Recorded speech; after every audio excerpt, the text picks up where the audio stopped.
There's one phrase buried inside analyst reports that, when you know how to spot it, tells you everything you need to know about whether a thesis has quietly fallen apart.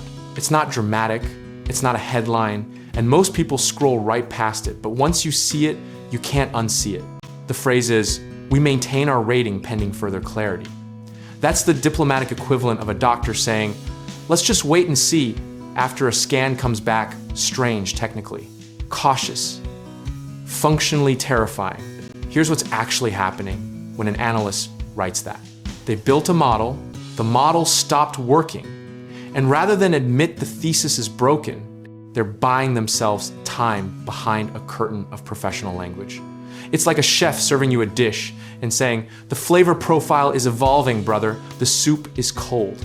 Analyst reports aren't just financial documents, they're psychological artifacts, and the language inside them is carefully engineered to protect reputation while technically disclosing risk. When conviction fades, the writing gets longer, the qualifications multiply, and suddenly a 2-page note turns into 8 pages of "on the other hand." Think about what a strong thesis looks like. It's decisive, it has a price target with teeth, and the language is clean and direct.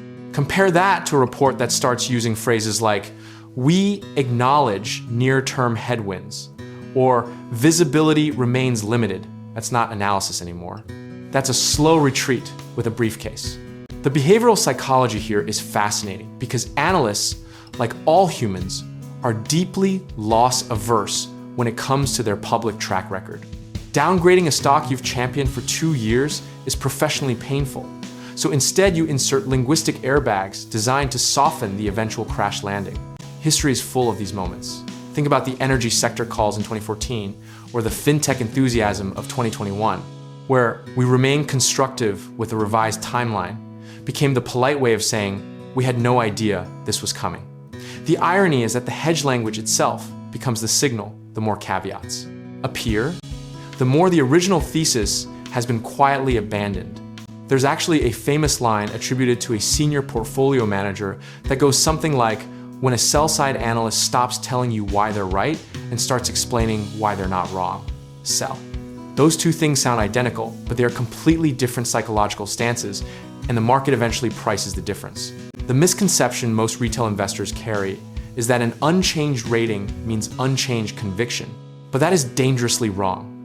A hold with 3 paragraphs of new risk factors is functionally a downgrade wrapped in compliance-approved language. You have to read the body of the report, not just the headline rating, because the rating is the mask and the language is the face. So what do you actually do with this? You train yourself to read for hedges the way a lawyer reads a contract slowly, looking for what changed between the last report and this one, noting every new qualifier that wasn't there before. "If we expect" has become "we believe conditions could support." That verb shift alone is telling you the analyst's confidence interval just blew up. The practical lesson here is straightforward.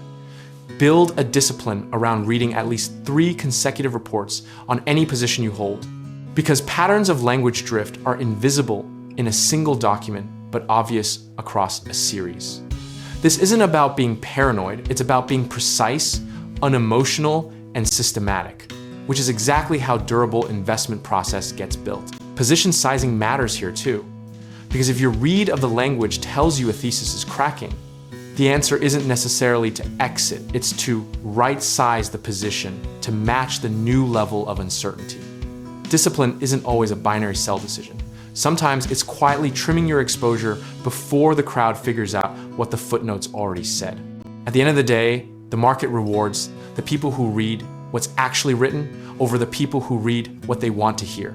And analyst language is one of the most underutilized edges available to anyone willing to slow down and pay attention.